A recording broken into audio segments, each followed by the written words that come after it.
Lesson 011, Simple Probability and Odds. Simple probability we have done multiple times, so we'll just review that a little bit. Odds, I'm not sure that you have seen that, so we'll make sure we talk about that a little bit more. Simple probability is defined as the number of favorable outcomes over the number of possible outcomes. So, and that's what we've dealt with for quite a bit of time, and I'm thinking you probably had it even before last year.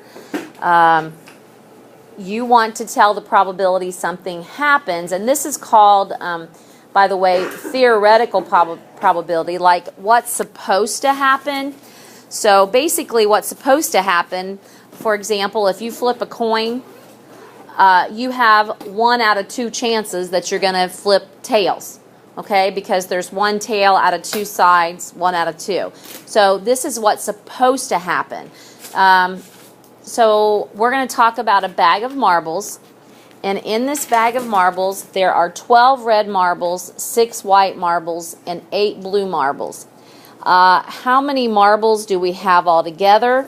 So you add 12 plus 6 plus 8. Looks like there is 26 in total.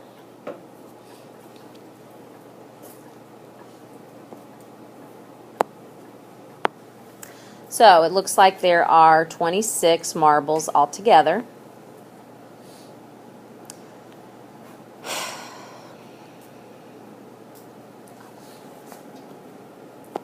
All right, so there are 26 marbles total, and generally, when you want to find a probability, they put a capital P, and inside parentheses, they put what would be the favorable outcome, what you want to find the probability of.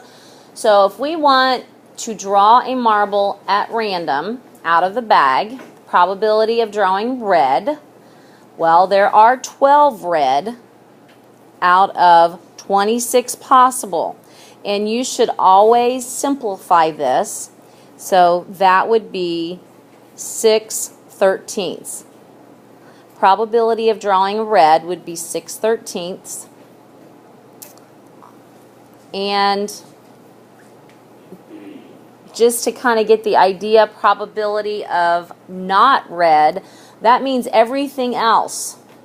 So everything else would be white and blue. You add 6 plus 8, that'd be 14 out of 26. So the probability of not getting a red would be 7/13. All right, questions about simple probability.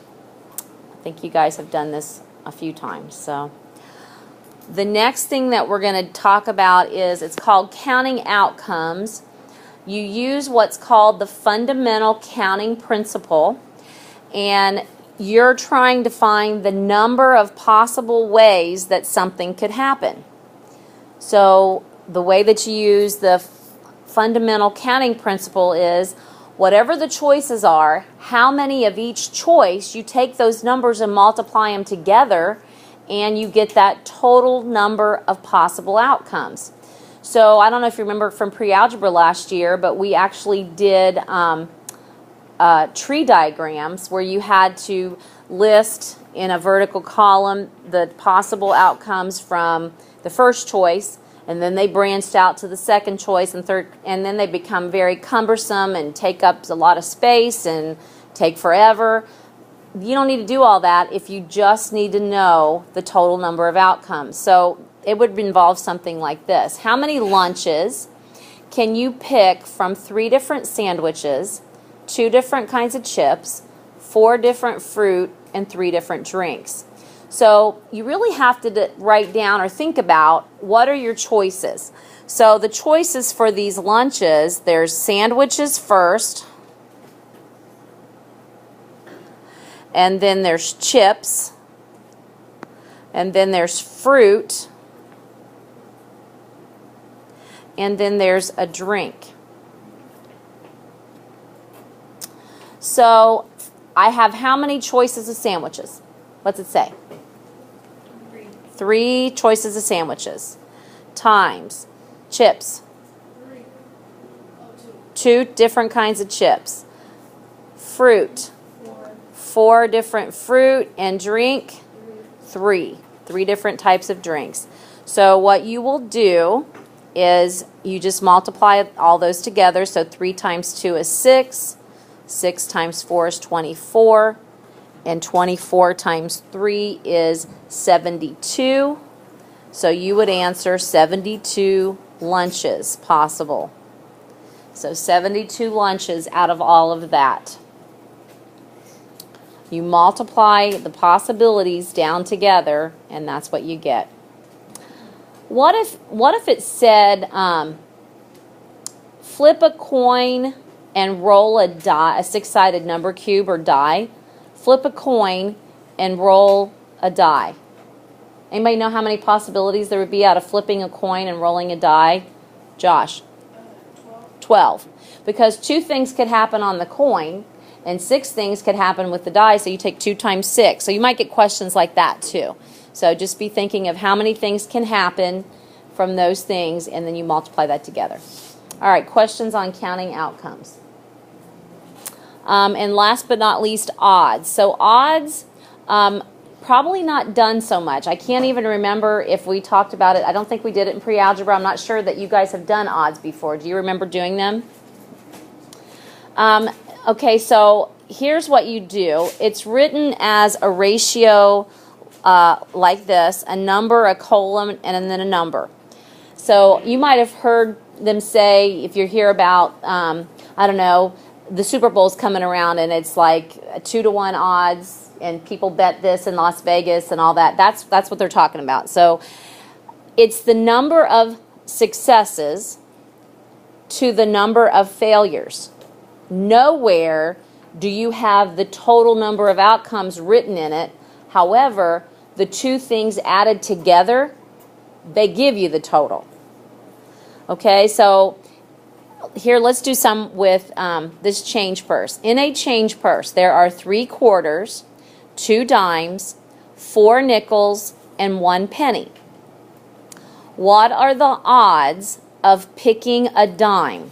Okay, so first of all, how many of the coins are dimes? How many of the coins are dimes? 2. So you write 2 and then a colon. And how many are not dimes? How many in that change? 8. So 2 to 8. But you know, with this ratio, if they both have the same factor, you reduce them like you would a fraction, like we just did up at the probability. So you'd say 1 to 4. Okay, the odds of pulling out a dime is 1 to 4. All right, so what would be the odds of picking not a dime? Not a dime. What do you think, Ben?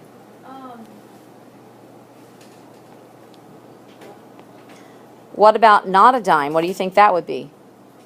8 to 2. Which would be? 4 4 to to 1. 1. It would be just the opposite. So just look and see how it's written. What would be the odds of picking a quarter? Our odds of picking a quarter. Josh? 3 to 7. What about the odds of getting a penny?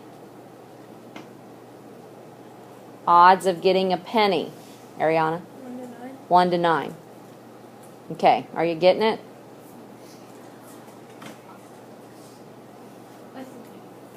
Are there any questions? If you got a question, ask me. No questions? What? When you how those, do you just take, say, like when you got 2 and 8, I was confused. Do you just take the dimes that you have and minus all of them that you have? Or add up all the other ones. And then Either way. minus the number of dimes you had? You put however many dimes you have first for when they want the odds of picking dimes. So you put 2. And then everything else but a dime. So you add 3 plus 4 plus 1, and that would be 8. Okay. So the dimes are the successes. There's 2 of those. And quarters, nickels, pennies would be considered failures. So all of those gives you the 8. Okay? But if you wanted to say, okay, there's 10 altogether, yeah, those two have to add up to the whole amount, Okay. right? Successes and failures added together give you the whole amount. Yes.